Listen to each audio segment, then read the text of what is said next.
Travis Wayne Goodsell. I was born and raised Mormon, so I know the answers that Mormons will give to these questions. Who is the Mormon Christ? Yeah, wrong. In Joseph Smith History 119, where's Jesus? We find that in verse 16, he's got the brightness of the sun at noonday. 19, he says, Joseph Smith must not join Christianity. They're all wrong. And the personage said, because their creeds are an abomination in his sight. So you've researched it, you've done your job, right? You've studied your scriptures, you know what the first creed of Christianity is, right? Are you scared? Because yes, we're going to get into what that means.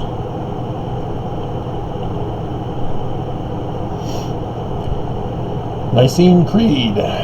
Wikipedia has the Greek version that you can also look off of.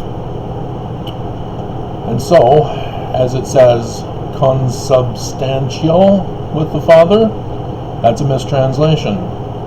Because the Greek is homoousion. Do you understand? Are you capable of understanding English? Do you know the definitions of words?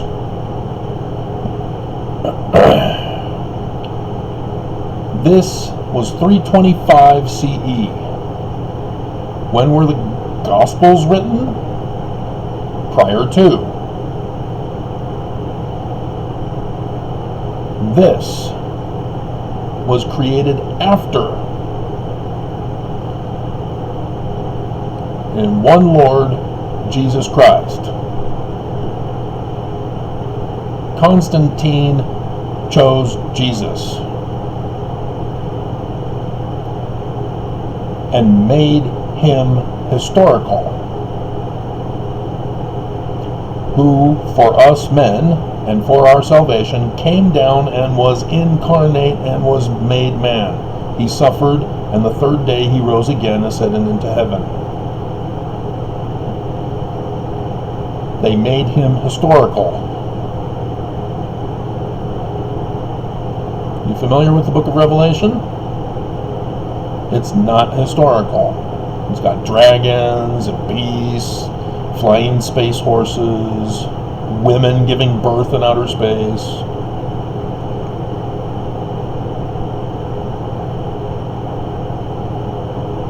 I know I did have a peer in my art class in high school, drew excellent dragons, literally believed Satan was a dragon, because Revelation said so.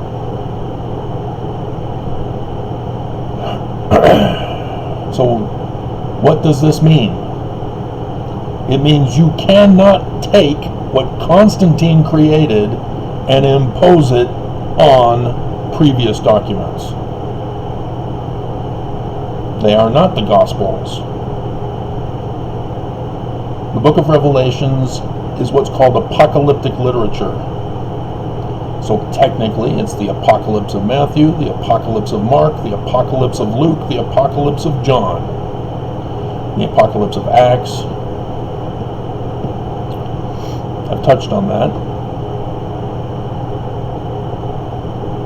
These are prophecies for the latter days. For who?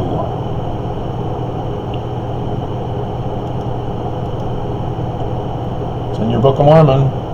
It's been right in front of your face the whole time. Yea, I make a record in the language of my Father, which consists of the learning of the Jews. What is the learning of the Jews concerning the Christ? Mortal man, mortal parents. Not some supernatural being. Definitely not half and half. So what does this mean? It means President Russell M. Nelson is lying.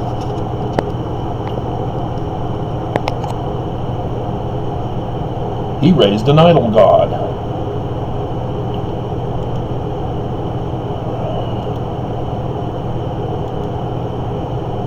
And you might argue, but Jesus is in the Book of Mormon. Jesus is in the Doctrine and Covenants. Joseph Smith says it's the name of the church. Read it again. He's prophesying.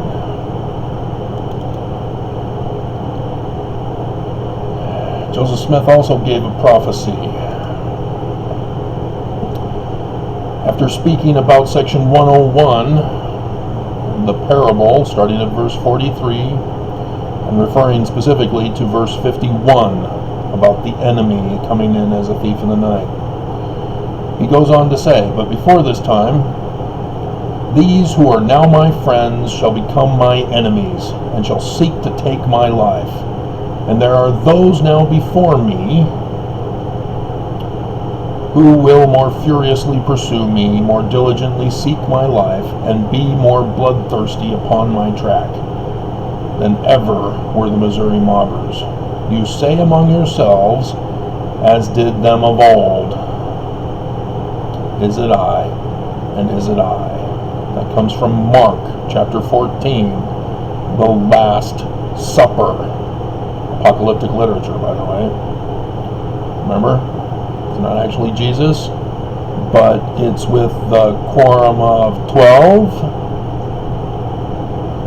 Guess who was in the audience? Yeah, Brigham and his 12. He says, I know these things by the visions of the Almighty. Do you believe Joseph? Oh, well, this wasn't canonized by Brigham. Do you know why it wasn't canonized by Brigham? Because Joseph Smith says he's going to murder him. Joseph Smith prophesied Brigham Young was going to murder Joseph and was going to take over his church and call it, from 115, the Church of Jesus Christ of Latter-day Saints. Brigham would go on to do that on his mission to Europe. He had them tell new converts that the church's name was the Church of Jesus Christ of Latter-day Saints. And so, when he murdered Joseph Smith through Willard Richards and John Taylor,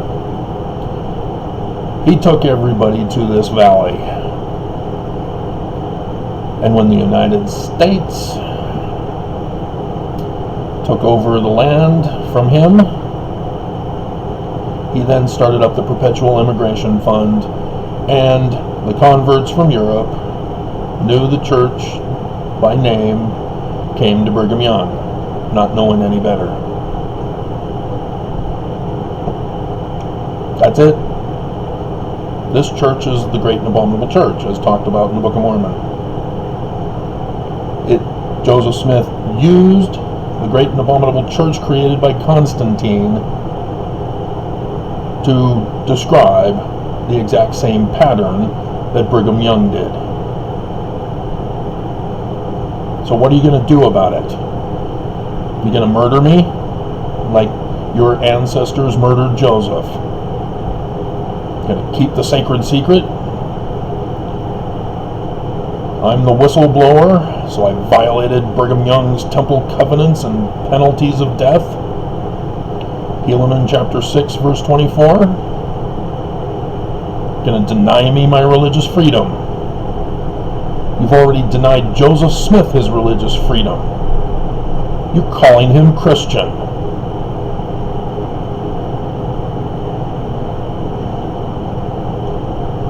Religious freedom is not just for one religion. If it's for if it's for one, it's got to be for all. And so this church, if they want to be Christian, they're free to do so. But you need to set Joseph Smith free. You got to do away with the Book of Mormon. You got to do away with all things Joseph Smith. Can you do it? Because the prophets won't.